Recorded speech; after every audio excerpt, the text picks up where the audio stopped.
Welcome to the deep dive.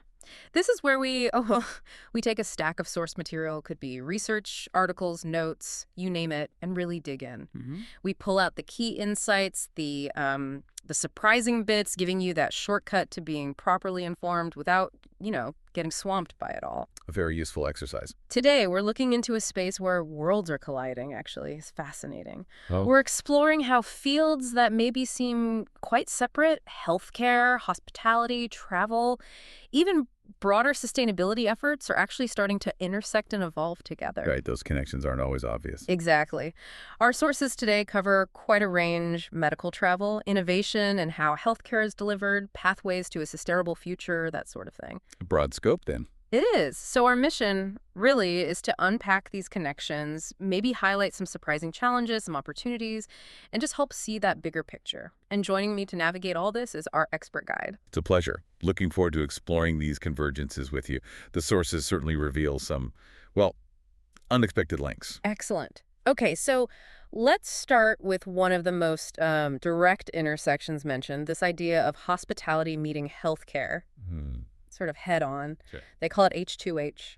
That's right, yes. H2H stands for Hotels Bridging Healthcare. Right. And it's presented as, well, a really innovative business model. Increasingly relevant, too. Okay. So what's the core idea? Basically, it's about creating these mixed-use environments. To good use. Yeah, places that combine settings specifically designed for medical recovery, treatment, Mm-hmm. with the kind of comfort, the services, the whole guest experience you'd expect from luxury hospitality. Ah, I see. So thinking beyond maybe the slightly sterile hospital room. Precisely. The fundamental aim is really addressing unmet needs for patients, yes, but also for their families. Right. Traditional healthcare settings, they're understandably focused on the clinical outcomes, aren't they? Tough. But they often fall a bit short on the supportive side, the non-clinical things that can actually make a big difference to well-being and recovery. Mm-hmm. So H2H sort of steps into that gap. It offers environments that are, hygienic, safe, obviously, Yeah. but also complementary, providing quality accommodation, often quite upscale wellness treatments, that level of service that supports healing in a broader sense. That sounds like quite a profound shift, actually, in thinking about the whole patient journey. It is. And the sources point to some places already doing this. The Grand Resort Bad Ragaz in Switzerland gets mentioned. Ah, yes, Bad Ragaz. It's a fantastic illustration of this. How so? Well, it's described not just as a medical facility or a resort, but specifically as a state-of-the-art medical tourism resort. Okay. Its defining feature is this unique design concept that really integrates these different elements. You've got luxury hotels, serious medical facilities, rehabilitation spa services, thermal baths, All in one place. all woven together in this stunning alpine setting. It's probably one of the most sort of sophisticated examples of actively bridging that gap between resort hospitality and proper medical expertise. And there's a history there, too, isn't there? Something about healing waters. That's absolutely crucial to its story, yes. Yeah. The resort's origins go way back, linked to discovering therapeutic thermal water from the Tamina Gorge in 1242. Wow, 1242. Exactly. For almost 800 years, people have traveled there specifically for the healing properties of those springs. Incredible. So the modern version, including the huge Tamina Therm Spa, takes that historical foundation and combines it with modern luxury, modern medical science. You've got this deep legacy of wellness, Hmm. integrated with contemporary medical rehabilitation, treatment facilities. It really shows how health, hospitality, and even that sense of place can merge. That is a powerful combination, isn't it? It makes you think about a truly therapeutic stay, not just a procedure. Precisely. Okay, shifting focus a bit, geographically. The Mayo Clinic's Destination Medical Center, the DMC Vision in Minnesota, that's another example mentioned. Yes, the May Clinic's approach, the DMC vision, it really highlights the complexity of making this H2H idea work, especially at a large scale. Complexity how? Well, the sources talk about the challenge of meshing the physical side, the buildings, clinics, hotels, Right, the infrastructure. with the incredibly complex process side, patient flow, scheduling, communication, service delivery, all aimed at creating a really personalized medical guest experience. Guest experience. That's interesting phrasing. It is treating the patient not just as a patient, but as a guest navigating a complex system. And the sources mention something called the input stage being particularly important in their model. Yes, Absolutely critical. The input stage is all about those first impressions, the initial interactions when someone's planning their visit, when they arrive. Okay. It's about understanding that, yes, there are universal needs, safety, clear information, trust, but individual wants comfort, convenience, easy navigation, personal touches. Those also need to be anticipated and met. Right. Especially for somewhere like Mayo that attracts people globally. Exactly. Visitor confidence in planning that complex medical trip is highlighted as key right from the very start. The whole journey, from researching online to actually arriving on campus, it needs to feel supportive. Seamless, really. That makes perfect sense. The stress of a medical journey is huge already. Anything that eases the practical side must be valuable. Immensely. Another example given, which seems maybe more focused on sort of direct convenience next to a hospital, is the Pine Barn Inn at Geisinger Medical Center. The Pine Barn Inn, yes. It offers a slightly different take on H2H, more focused on proximity and specific tailored services rather than being a fully integrated medical resort like Bad Ragaz. So it's a hotel right by the hospital. Immediately in front, yes. Owned by the health system itself, actually, but managed by a hotel company. Originally served visiting doctors, but now explicitly caters to patients and families, too. And what makes it relevant here? How does it cater specifically? It's the attentiveness to the needs that arise just before or just after a medical procedure. Such as? Well, practical things. Complimentary shuttle to the hospital entrance, small detail, but huge if you're unwell or have mobility issues. Definitely. Special dietary accommodation, which is crucial if you have pre- or post-op food restrictions. And flexible check-in and check-out times, that minimizes stress around appointment schedules or, unexpected delays. Ah, okay. So it's really adapting standard hospitality to the specific healthcare context. Exactly. A clear, tangible example of hospitality services being tailored to the particular needs and, frankly, vulnerabilities of people going through healthcare experiences. So H2H isn't just about luxury resorts then. It's also about thinking creatively, applying hospitality principles closer to medical centers too. Precisely. It acknowledges that the environment, the convenience, the non-clinical support, they aren't just nice-to-haves. They can significantly impact the patient's experience, their comfort, maybe even their recovery. Right. Which leads us nicely into the travel part of this intersection medical tourism. We've seen examples of centers attracting patients, but what's really driving people to travel, often internationally, for treatment. The sources paint a pretty clear picture of several factors fueling medical tourism. At its heart, it's, deliberately traveling to another country or maybe just another state, specifically to get medical, dental, or surgical care. Okay. And why do they do it? Typically for one or more key reasons: seeking much greater affordability, maybe better access to timely care, or sometimes a perceived higher quality of treatment than they can get locally. Right. And the sources stress it's not just booking a flight. It's travel specifically facilitating access to healthcare services. And the cost comparisons mentioned are, they're quite something. They are staggering, aren't they? A primary driver is the incredibly high cost of healthcare in many developed countries, particularly the U.S. How high are we talking? The sources suggest costs in the U.S. can be 10 times, sometimes even more, than for comparable procedures in places like India or Thailand. 10 times. Wow. Yeah. For example, a heart valve replacement might be upwards of $200,000 in the U.S. Could be around $10,000 in India. And that includes? Often includes airfare, even a brief recovery stay that feels more like a holiday. A simpler example: a dental bridge, maybe $5,500 in the States, perhaps just $500 in India. That's not just a saving, is it? That completely changes whether someone can afford it at all. Absolutely. It's potentially life-changing affordability. And cost isn't the only factor. Access time is mentioned, too. Yes, long waiting lists. Yeah. Common in countries with public healthcare systems like the UK or Canada. Right. For non-emergency procedures, say a hip replacement, waits can stretch to a year, even longer sometimes. The year in pain, potentially. Exactly. There's a quote mentioned from Dr. Prathap Reddy of Apollo Hospitals in India, which is quite stark. He says if you wait 6 months for a heart bypass, you might not even be a candidate for surgery anymore. Whereas, he notes, in places like Bangkok or Bangalore, you could potentially be in surgery the morning after you arrive. That speed is critical for people in pain or whose condition is getting worse. So, cost, access.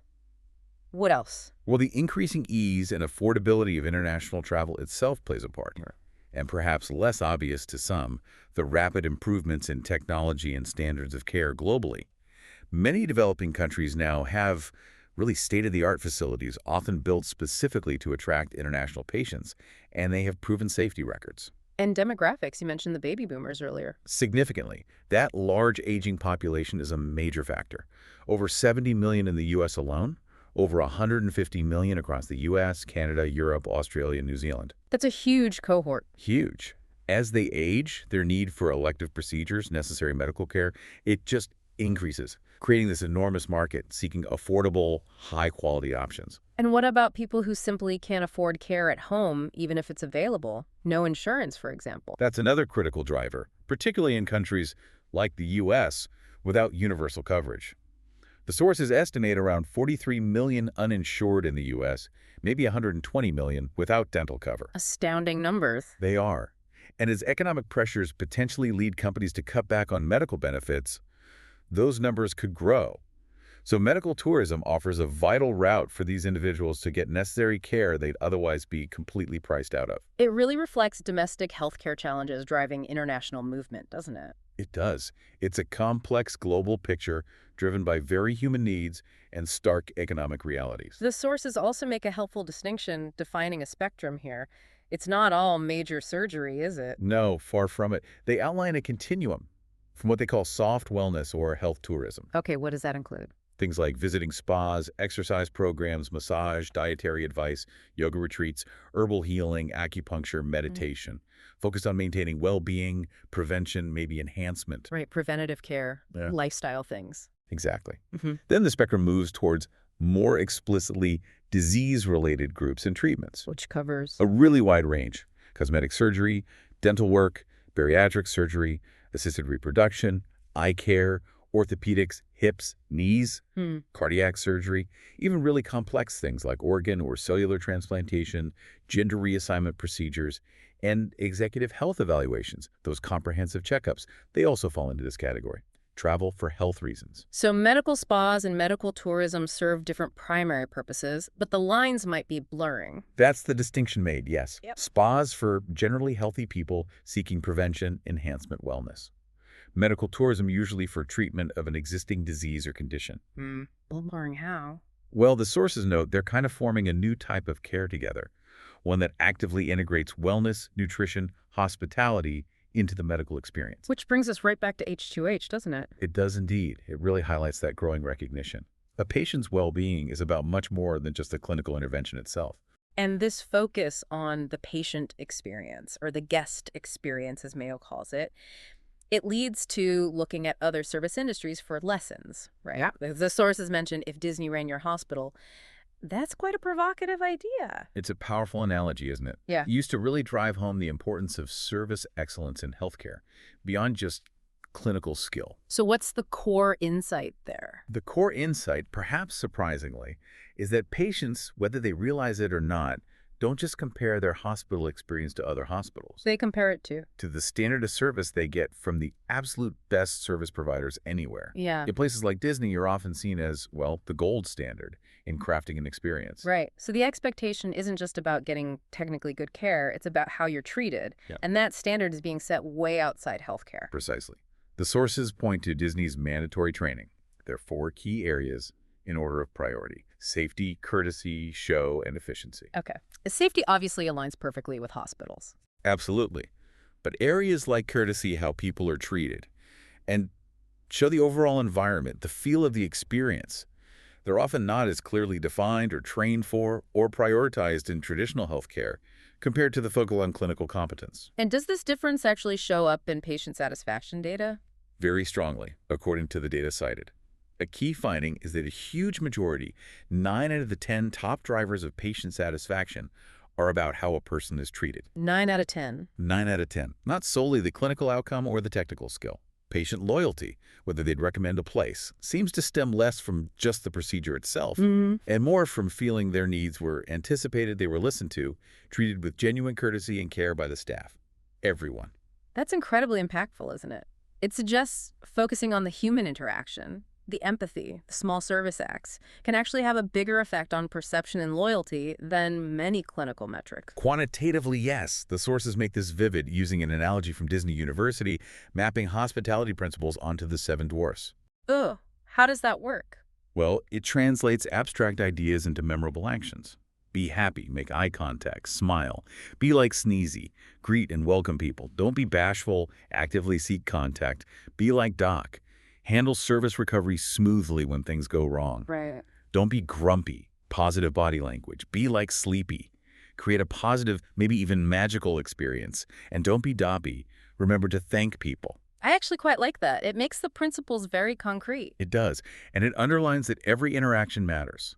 From the receptionist, the porter, the nurse, the cleaner, everyone shapes the patient's experience. Yeah, it highlights that this isn't just about doctors and nurses. It's everyone in the system being part of the care team in that broader sense. Exactly. It reinforces that service is a critical, measurable part of quality in healthcare, just like it is in hospitality. Okay, let's pivot back to the global map of medical tourism.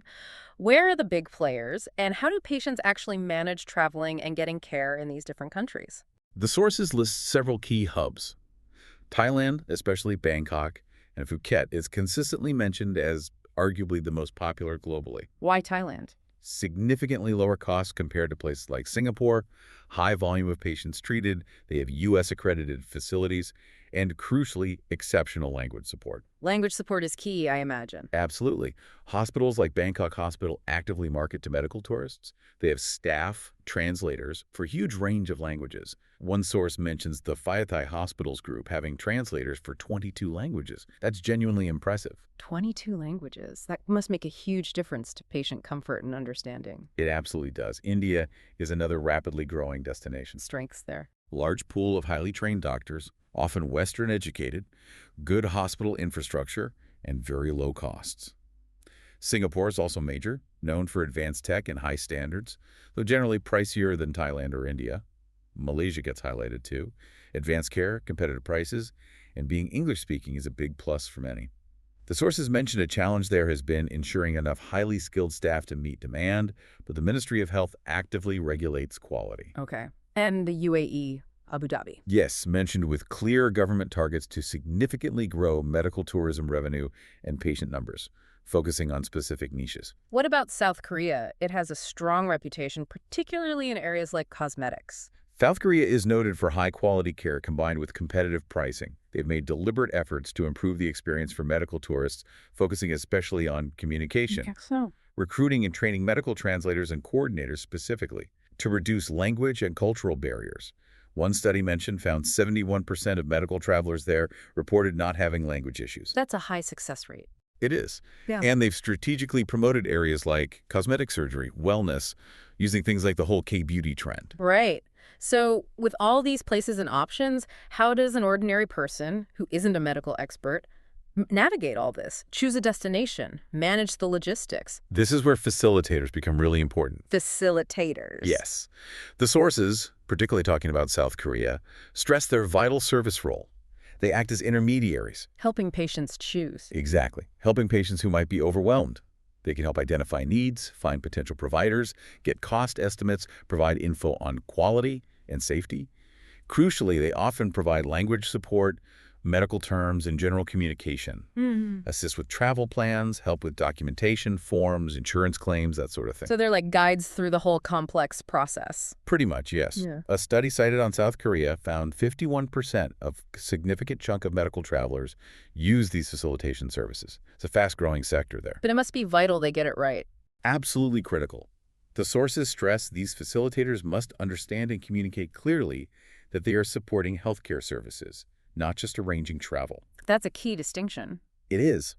Communication needs to be clear, documented, consistent, especially about responsibilities and potential risks. This manages expectations and helps avoid potential legal problems, like malpractice suits against agents if things go wrong due to miscommunication. Which brings us neatly to the potential downsides. What are the big challenges or risks patients need to really think about before traveling for medical care? The sources outline several key risks. A major one is post-operative complications. Even in good facilities. No, yes.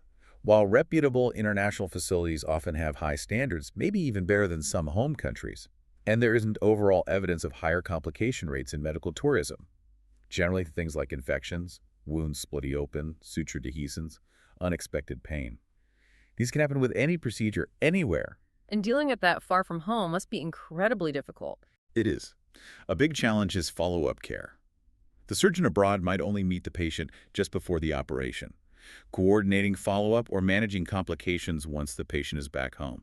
That can be really tough. Communication breakdowns. Often, yes. Communication between the doctor abroad and the patient's GP back home can be poor or non-existent, leaving the patient stuck if issues arise weeks or months later. The sources suggest complications are sometimes linked to patients maybe underestimating the procedure itself, or how crucial proper post-op care and follow-up really are. Communication issues are also a direct risk in themselves.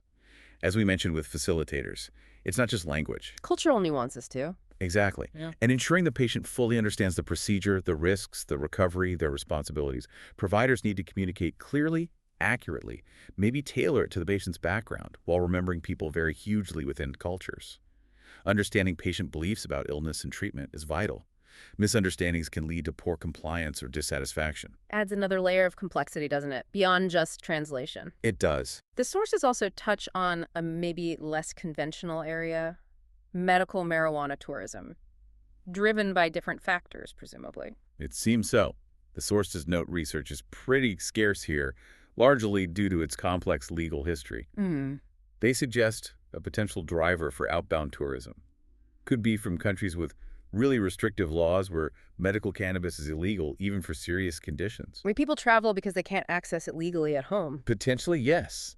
Patients might have exhausted conventional treatments, heard anecdotal evidence of relief, and travel to places where it's legal and accessible simply because the legal risks at home are too high. Is there confusion around its use mentioned?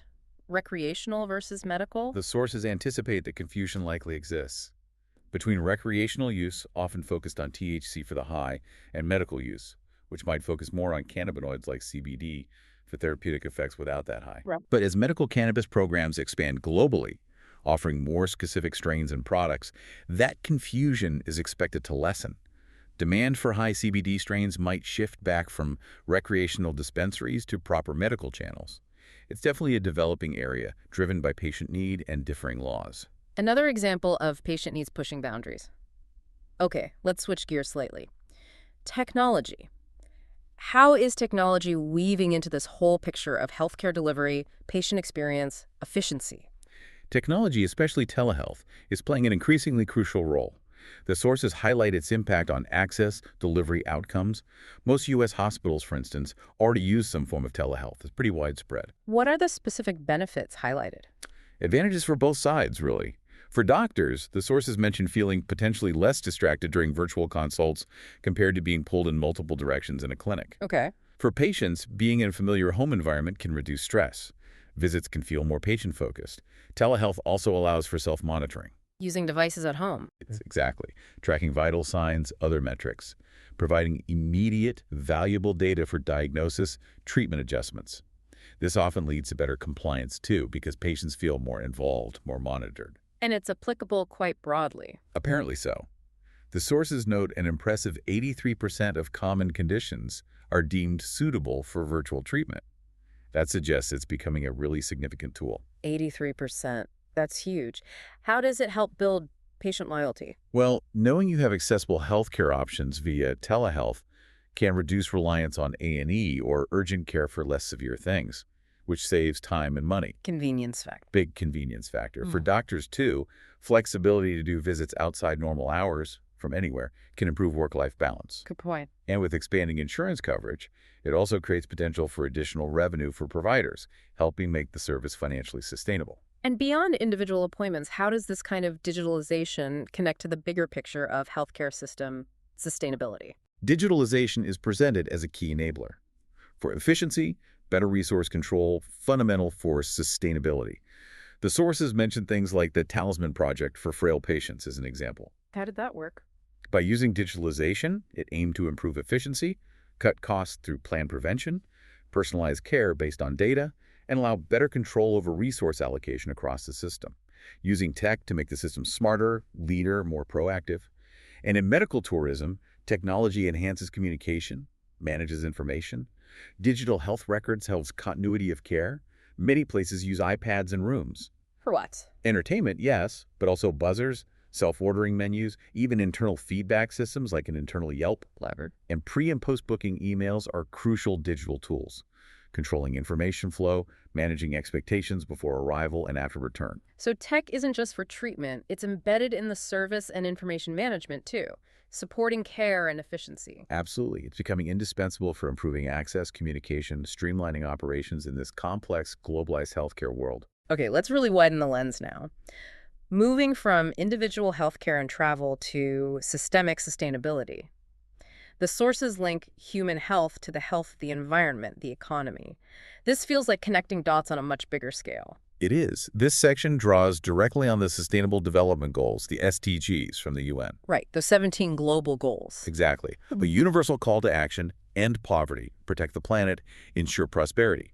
Achieving them means actively linking and balancing economic, social, and environmental sustainability. And how do things like healthcare systems fit into that? Well, public-private partnerships, PPPs, in public healthcare are discussed as one way to work towards sustainability, specifically linked to SDG 17 partnerships for the goals. How do they help? The idea is that effective governance and digitalization enable these partnerships to function efficiently, potentially cutting costs, improving resource use in public health systems, contributing to the sustainability of healthcare access itself.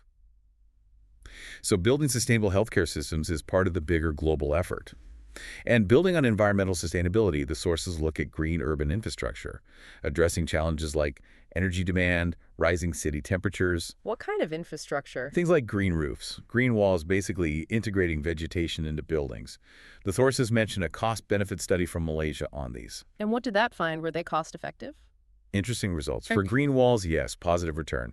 Energy savings outweighed maintenance costs. Right. The benefit cost ratio was 1.1.1. For every dollar spent maintaining it, you saved $1.10 on energy. Okay, that sounds good. What about green roofs? Green roofs, in that study, while they did save significant energy for the areas directly underneath, 37% to 40% savings. Which is substantial. It is. But the maintenance costs were found to be higher than those savings, sometimes by 31–40%.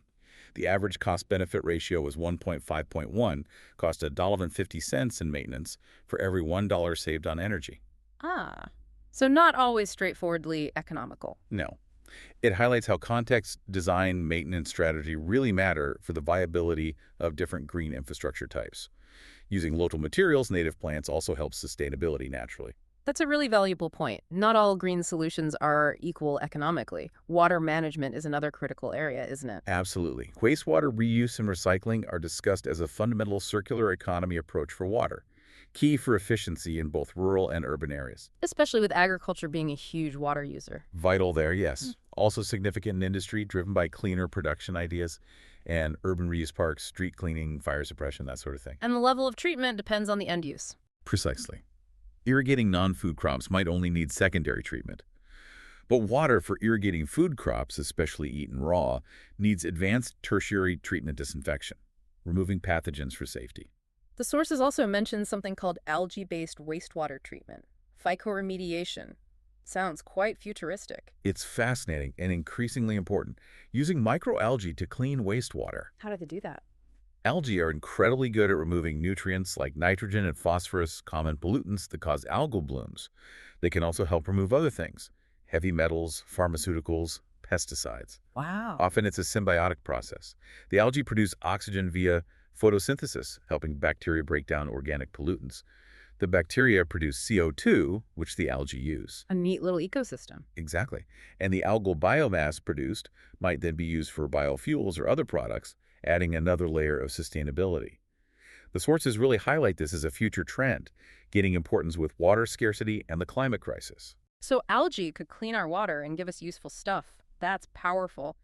Building on that, there's discussion of the sustainable bioeconomy and biorefineries. Yes, the bioeconomy is basically an economy running on renewable biological resources, producing food, feed, bio-based products, bioenergy from them. Like the Colombia example mentioned. Exactly. Colombia's rich biodiversity, biomass potential from agriculture.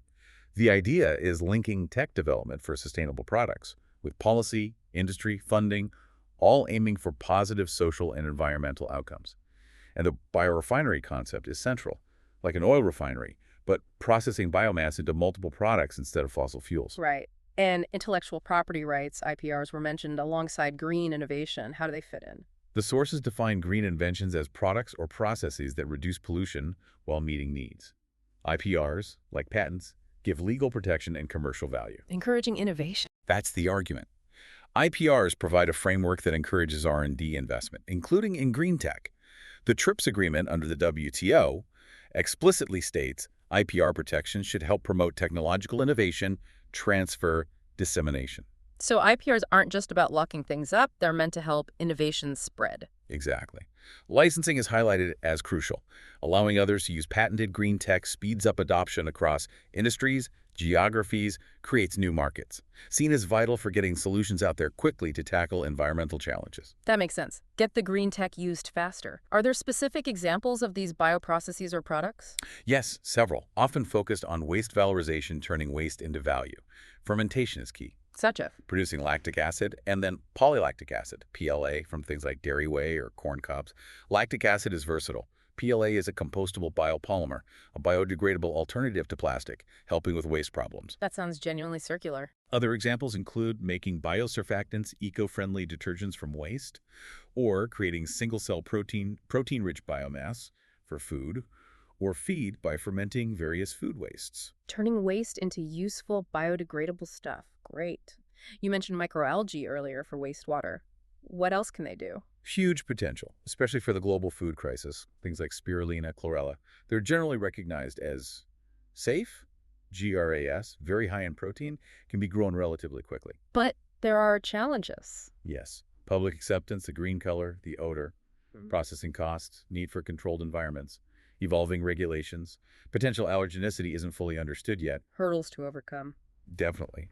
But huge potential as functional nutritional food components. And they pop up again in energy as potential biocathodes in microbial fuel cells, MFCs. Microbial fuel cells sounds technical. What are they briefly? Basically, devices using microbes, often from wastewater, to generate electricity from organic matter. Many MFCs need oxygen at the cathode, the positive electrode. Which is normally supplied how? Often needs costly materials like platinum or energy-intensive aeration. The clever idea is using photosynthetic microalgae as the biocathode. To produce the oxygen. Exactly, through photosynthesis, providing a free, renewable oxygen source. Replaces expensive materials, eliminates external aeration, drastically improves energy efficiency, reduces cost. Crucial for making MFCs viable for scale-up, maybe for wastewater plants that also generate power. Brilliant. Using biology for environmental benefit and efficiency. Any other biopolymers mentioned? Bacterial cellulose is another one, produced by certain bacteria. Unique properties, high purity, strength. Being explored for sustainable city applications, biotextiles, food packaging, nanocomposites. And finally, bioethanol. That's more familiar. A widely used renewable fuel, usually from fermenting biomass sugars. The source is distinguished generations. First generation. From food crops, corn, sugarcane. Established, but raises food versus fuel concerns, potential environmental drawbacks. So second and third generation are better. Seen as much more sustainable. They use non-food feedstocks, agricultural residues, wood waste, energy crops, or algae. Right. Production involves pre-treatment to break down complex biomass into fermentable sugars.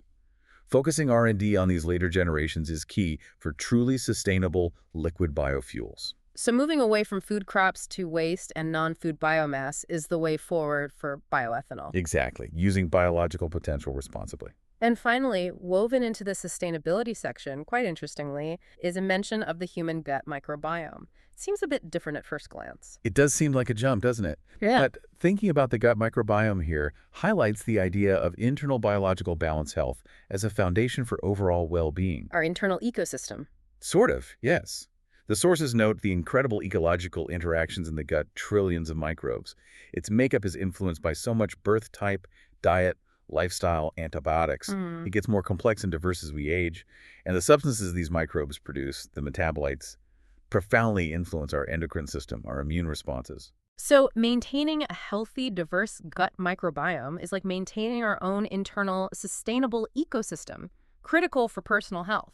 It's a micro-level example of complex ecosystem balance, mirroring the macro-level environmental challenges and biological solutions we've been discussing, brings it right back to the individual in a way. Wow.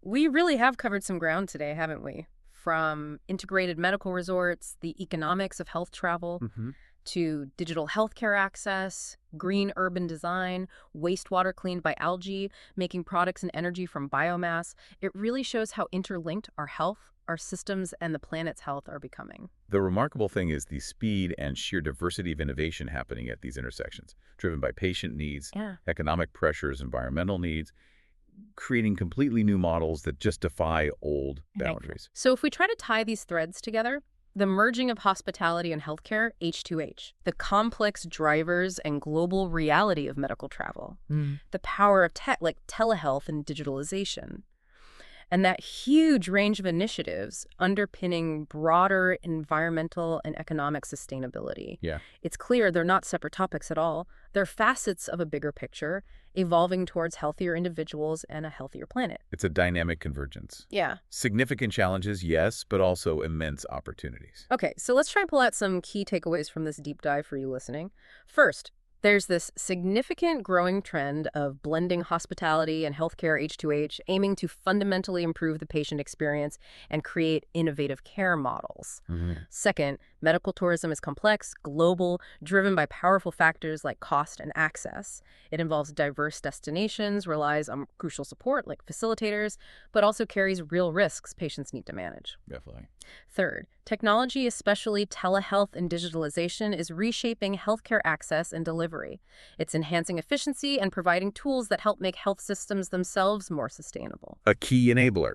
And finally, a vast landscape of initiatives, green infrastructure, circular water systems, the sustainable bioeconomy, using things like fermentation and algae, they're all actively contributing to a broader systemic sustainable future, linking human, environmental, and economic health. It really does make you pause and think, doesn't it? Considering all this, how can we better integrate those lessons from service industries like hospitality into traditional healthcare to create systems that are truly patient-centric, but also designed with environmental and economic sustainability built right in? It raises that essential question about collective responsibility, doesn't it? The need for innovation, collaboration across sectors to build that more integrated, healthier future. Indeed. It's a powerful thought for us all to carry forward. Thank you so much for joining us on the deep dive into this really fascinating intersection of worlds. My pleasure. If you found this deep dive valuable, insightful, please do consider rating and sharing the show. Your feedback really helps us reach more curious minds. We'll be back soon with another deep dive into a completely new topic. Until then, keep exploring, keep questioning, and keep getting informed.